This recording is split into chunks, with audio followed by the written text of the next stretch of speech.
Hello, Hampton Roads, and welcome to a mini roundtable that we are doing. I am joined today, and you guys are actually going to see me doing a lot of stuff today. So, I am going to be switching cameras. I'm also going to be leading the show.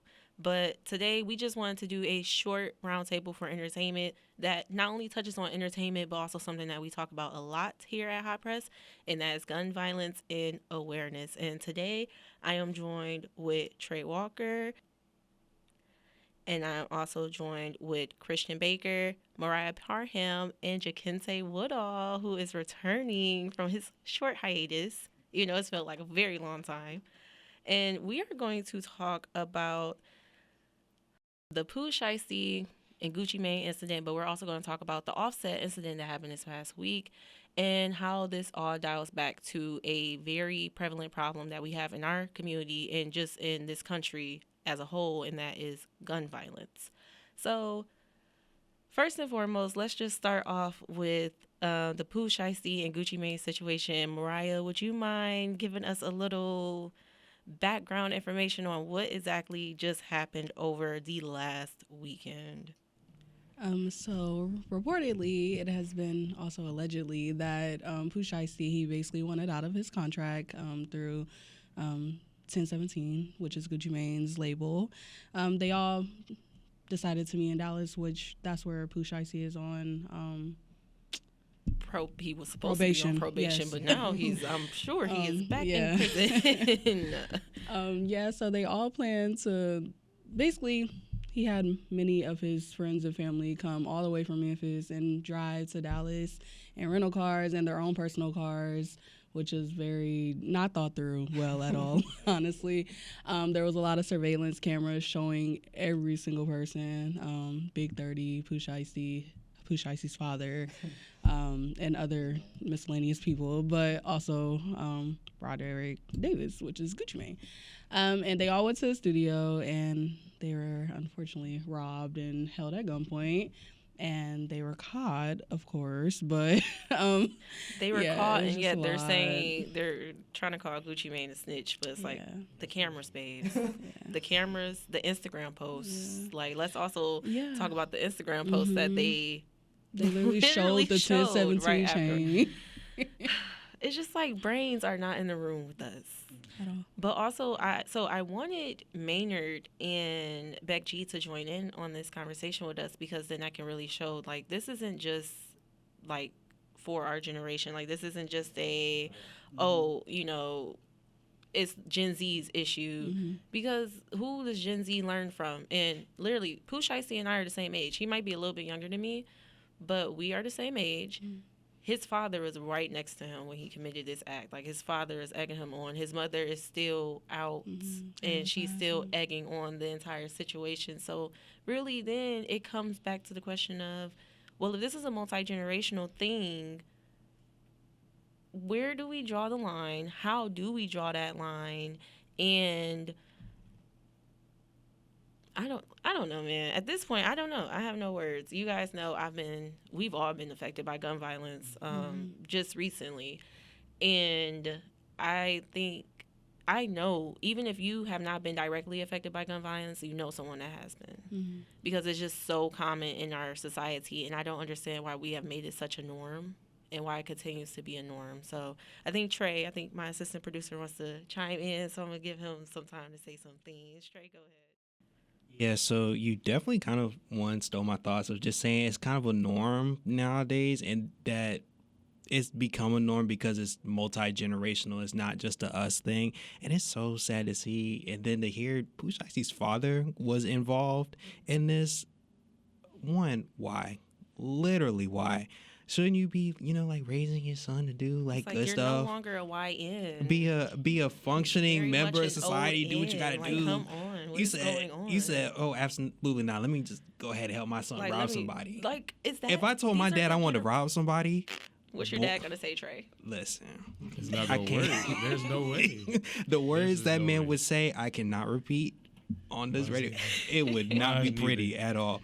But in all seriousness, though, it's just like because this has been a recurring issue for so long, that it kind of feels like this is just to be expected across the United States, and it to be expected to a point where people don't even want to entertain the conversation of like gun reform or anything because of the Constitution. That's our Second Amendment right, whatever people want to say.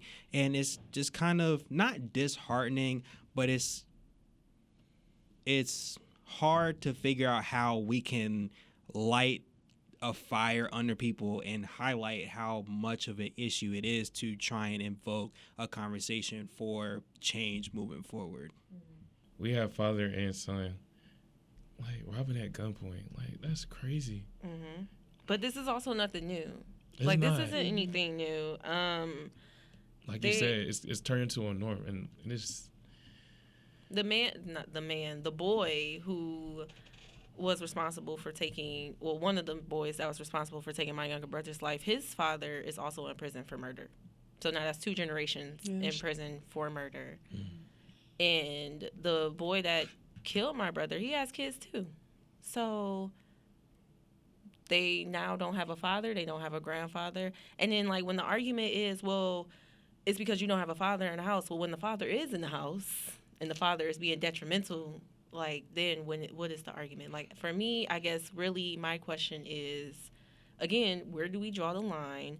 And how can we even draw a line when the elders are dead in the wrong at this point and they don't want to change their ways? Like, once you get to a certain age, especially in our community, you know you're set in your ways. See, I work in education, and seeing some of the little kids who they look up to, as their role models, it's just crazy. And now you're seeing this, it's like, because I'm not gonna lie, they see them as celebrities, not as like gang members or shooters, or which is exactly what they are. But the thing is, I feel like they know that too, but it's glorified. And it's kind of weird because, you know, I think an argument that I constantly, and Christian, I'm gonna let you talk in a second because I know you want to talk in a second, but an argument that I also see a lot of people say is, oh, well, we glorify the mob and the mafia, but you always demonize black gangsters. And it's like, well, why are we glorifying any of these things, number one? And number two, just because black people do it does not mean it's okay. Like, we do not have to, I always say this, just because someone else is doing it does not mean we have to do it.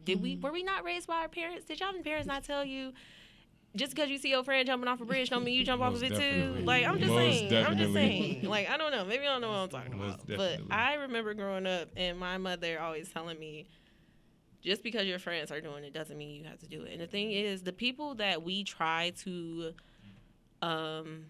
compare our community to, they're not our friends. Like, they're not our friends. So why are we trying so hard to align with something that was not meant for us to align with? Number one. Number two, why can't we, I'm gonna keep asking, why can't we get it together? Why can't we get it together? Christian? So just going back to what y'all are all saying, I feel like it really comes back to how hip hop culture is being perceived, how it's changed. It hasn't really changed, but what it's teaching the younger generation, what we're seeing, what they're perceiving. And I feel like the line can't be drawn because we don't know where it is. We've never seen it. We don't know. So I feel like it's up to us as the new generation to draw that line for them. So I feel like it's us. It is us. That's all I can say. I think we do know where to draw the line. It's just the fact of, like you said, everyone is stuck in their ways. They're never going to change. Change really takes, like, truly, like, psychology shows that change takes a whole lot from a person. And also, over the years, like, Black history, we just haven't been able to come out of this statistic. It's just... And the thing is, gun violence, surprisingly, by the numbers, is going down. But my thing is it going down because less municipalities are actually reporting on their gun crimes, or is it actually truly going down? Because we've been looking at some reports, and one of the reports we looked at was the Gun Violence Archive, and we're making this video on Wednesday, April 8th. So in the last 72 hours, meaning from April 6th to April 8th, there's already been over 175 gun incidents that were reported. Insane. So we don't know about those that haven't been reported. We don't We just don't know. And literally, the first one I'm looking at, 2 victims killed, 1 victim injured, 1 suspect arrested. The next one victim injured, no suspects arrested. So it's like, what are we doing? We know we have a problem. Our country knows that it has a problem. So and then like another thing that we wanted to talk about was the Offset situation, because the reason why he got shot was all over gambling, which is now being pushed en masse onto our society and our communities. And it's crazy because I remember growing up and there used to be gambling ads for not gambling. Like, if you have a gambling addiction, call this number. I remember the casinos having to have a mandatory, if you have a gambling addiction, call this number at the end of it. And now we have these apps like Kalami, where we're betting on FanDuel, like all the sports betting. Like what? It's one of those things where I feel like we gotta take an inventory of detrimental things to our community, not just as a Black community, but all around. But it hits the Black community harder. But there's still issues like gambling, gun violence, all these things that affect everybody. We're just the first ones to receive the brunt of literally anything that's going on. So literally, with that going on, I think the first step, and we've been having these conversations, we take inventory of the issues that we have. Some people are a little bit late to the conversation. That's okay. That's why we're here. Have the conversation at least just so you understand the full perspective of what's going on, and then start taking it a step further of, okay, my favorite thing to think about, actionable items. What do we do next? Who do I need to collab with?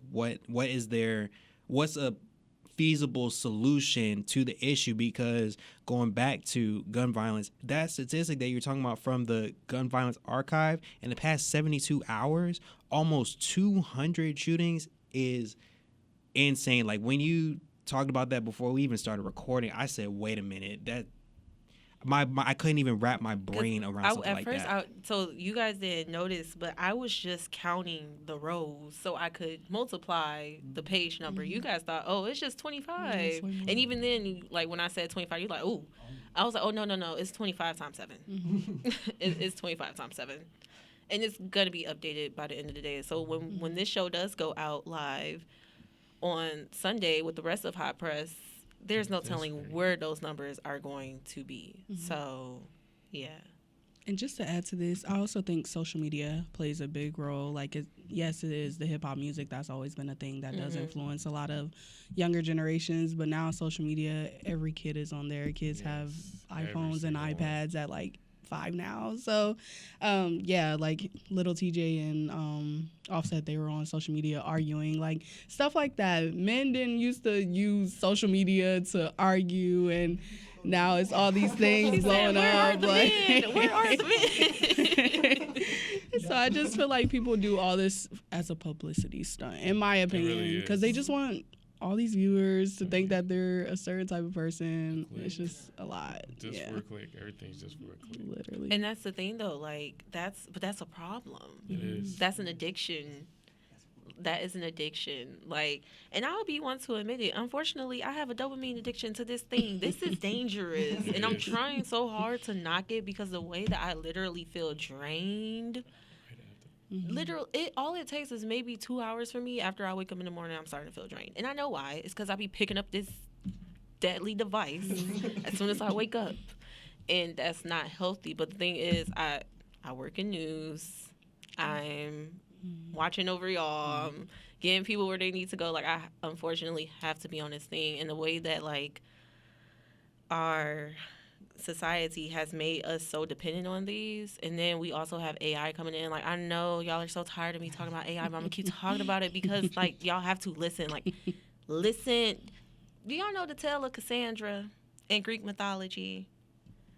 I've heard of it. Okay, so I think not Cassandra, but I think her name was Cassandria or something like that. But basically, she was the princess of, was it Troy? I think she predicted Troy falling, and nobody believed her until it happened. And even then, I think afterwards they still didn't believe her. They were just like, oh, It had nothing to do with your prediction, girl. It was just, it was bound to happen. They brought that Trojan horse in. We were done for. Like, it was bound to happen. But the thing is, she warned them. And my thing is, there's always a black woman somewhere yelling and warning the masses about what is to come. And nobody is paying attention. I need people to read Octavia Butler. You remember we said we were going to give our audience a challenge to, like, read new books and stuff? You told them to read Bell Hooks. Trey put you guys onto Bell Hooks. I'm putting you guys onto Octavia Butler. And my challenge for the rest of the Hot Press crew is to come back for the roundtable in April with book recommendations for our audience. Because, like Trey said during our March roundtable, the revolution starts within. It's not going to be televised. And Trey didn't come up with that great saying, but, you know. Trey did not do that. He did not come up with that great saying. However, we're going to make sure, like, the next generations keep hearing it because something has to give. This is not okay. And then we also have a psychotic president who, Lord, oh, goodness, man. Like you guys said before we started recording, someone was like, I can't remember what somebody said, but my response was, you know, we literally have a president who is promising to annihilate an entire civilization. So I think America is right on track with, you know, how our track record goes. And then it's just keeping track of everything. Our parents are right. It do be them phones. It's the phones. It's the phones. It's just crazy to think about because 20 years ago, you could never imagine how many screens like would be in our faces and kind of shape how we perceive reality. It's just something interesting to see, and to see this change happen so fast. It's like we're trying to keep up with what just happened and also prepare for what's to come, and basically fighting a two-front war. And that's just for all facets of society. And just seeing, kind of going back to how Lil TJ and Offset were having their disputes just on social media, we're viewing that as entertainment, but as we see, like, Very these things much have real life consequences. Real, like, so real. And not only that, but Offset, you literally lost your cousin, your uncle. I think Takeoff is his uncle, right? You lost your uncle to gun violence. What was that, 2 years ago? Yeah. 3 years ago? And that was over a dice game, and he was a bystander. So it's like, maybe Offset is grieving, and he's grieving in a way. But again, also, this is still going to have to come right back to that conversation of where do we draw the line, and you need help. Like, you need resources. You don't need to be in the casino. You don't need to be with the boys. You need to be in therapy. No. Like, the things that he literally has been going through over these last few. And That's then, more like, than therapy. I know you seeing Cardi B on tour, selling out arenas and everything else. I know you sick. That's more than therapy. That's more than therapy. I know you're sick. So it's just like, you know, ask for help. Yes, really. Please ask for help. Don't try to battle your demons by yourself or anything, because, like, as we can see, it's not going to end up good. Even with Gucci Mane, like, Keisha Cure, his wife, literally just had to come out a few months ago about his schizophrenia. And honestly, I'm like, maybe the schizophrenia is because of the people that you're hanging around, the things that you were involved in, and what you haven't, that past trauma that you still have not let go. And then also, I feel like that's another conversation we could definitely dive into, which is how all of the trauma that Black people and people that live in ghettos, how that affects them growing up, how we keep getting crime, and, like, poverty breeds crime. Point blank, period. Once you give people resources to actually live, like, full lives, you aren't going to get crime anymore, because what am I committing a crime for unless I'm just not right in the head? And if I'm not right in the head, that means I'm lacking a resource. I just feel like, 1 + 1 = 2. But I guess the government is like, nah, that's not how it goes. Right. Christians, like, they talking about 1 + 1 = 4. Like, what is going on? So, yeah, guys, I don't... Trey, what say you? All that to say, it is a massive problem that just needs to be tackled, but it starts not with us, because, well, it can start with us, to make that spark and kind of light the fire and keep it going, keep the conversations going, and take it a step further and, join an organization that, that addresses gun violence specifically. Like any special interest, it doesn't even have to be gun violence. That's just something that we're talking about this week. You know how at Press we be talking about everything. So any issue that you see that's prevalent, that you have a passion for, I always say this, collab with other people that have that same mission, that same vision, that same passion that you have, and create the change and essentially break cycles. I mean, I feel like that's how we get through everything, is just by breaking cycles as much as we can and doing what we got to do. So, that's the last thing that I have to say regarding, that. I just honestly think we need a lot more role models. Well, aren't you a substitute teacher now? Yes. Ain't you a role model now? It's so crazy. I love my kids. Like, at Hill, so I substitute at Hill Point mostly, but I love those kids, man. And like, all they need is just a good role model. Cause like, once they get a good role model, they'll be set straight. Cause that's really where it starts before anywhere else. Because if we don't stop it, like right where it begins, it's not gonna work. Mm-hmm. Nothing's gonna change ever. So we need to kill it right when they come out. You need to kill it straight then and there.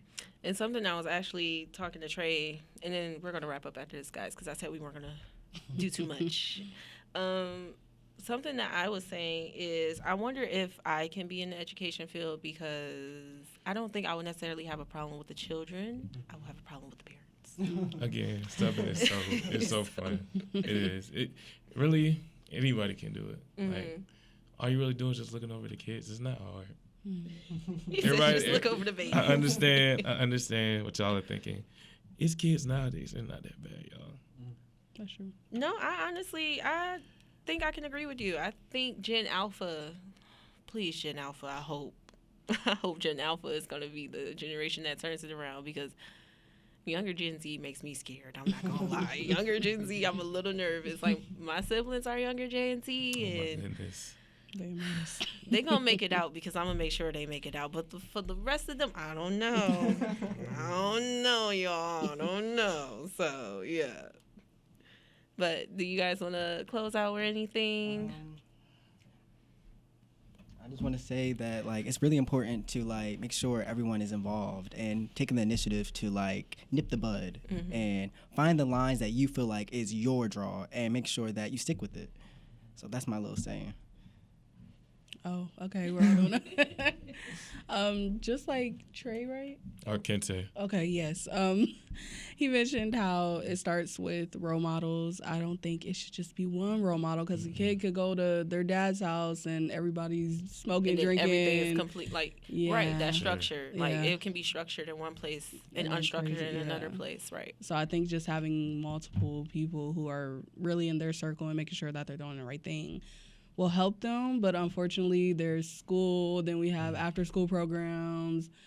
If they go outside, they could see the wrong thing. So it's just so many different factors that could come into a kid's life that could completely change them forever, unfortunately. So it does start within our communities, but as a community, we need to do better for the next generations. For sure. Absolutely. For sure. And I think Kente said his. Yeah, it's just, we gotta start young. Like, I just think about and even as a sub, I think about those kids every day. It's just like, they're such good kids, and you just don't want them to be led the wrong way. Mm-hmm. And that's all it is. Because once you settle straight, it'll be straight for life. Because you could just change that one moment. It could be just one moment. And I've seen that a lot.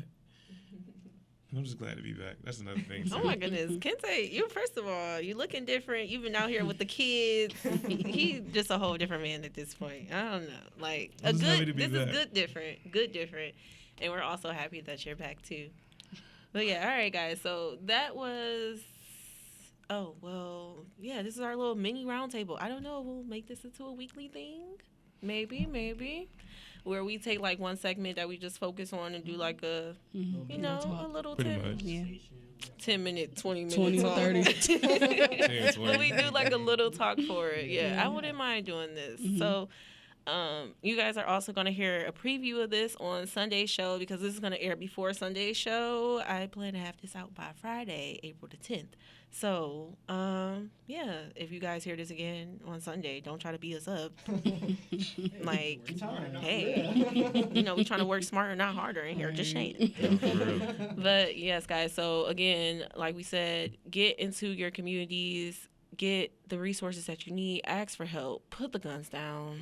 Please put the guns down. I'm actually working with a few nonprofits that are trying to bring in a like boxing organization to the 757, not just for a specific city, because we also have that issue here in the 757 where we're so divided. But yeah, I will let you guys know like more information as that goes on. But their goal is to get those, especially younger men, out of wanting to pick up a gun and just like violence, you know. Yeah, violence is the way. I'm not. Look, we got to be honest. We got to call a spade a spade. We got to call a spade a spade. We are humans. We are physical beings with anger issues. Well, not anger issues, but we have emotions, and it's understandable when people lash out. But how you lash out is not understandable sometimes. And if you can just, you know, deal with going to a boxing ring, literally setting up your squabble. And just squabbling, I would much rather you squabble than you shoot somebody, because it's so often when that bullet that goes out of that gun doesn't even go for the intended target. So we have to nip it in the bud. We have to call a spade, and we literally have to meet people where they are. And if we have to meet you in the streets, so be it. Just please put the guns down. Goodness, like please. It's not, because once you do that, that's it. You're that's it. Your life is gone, their life is gone, and for what? So, yeah. A waste of time. The biggest waste of time. Like, All right, Trey, you want to close us out? So I just want to thank you guys for listening to our, like I like to call it a yap session, but not in a derogatory way, but it's just having good conversations just overall, especially with, you know, my peers and everything. So I want to thank you guys for listening to Hot Press on Hot 91, the soul of VA.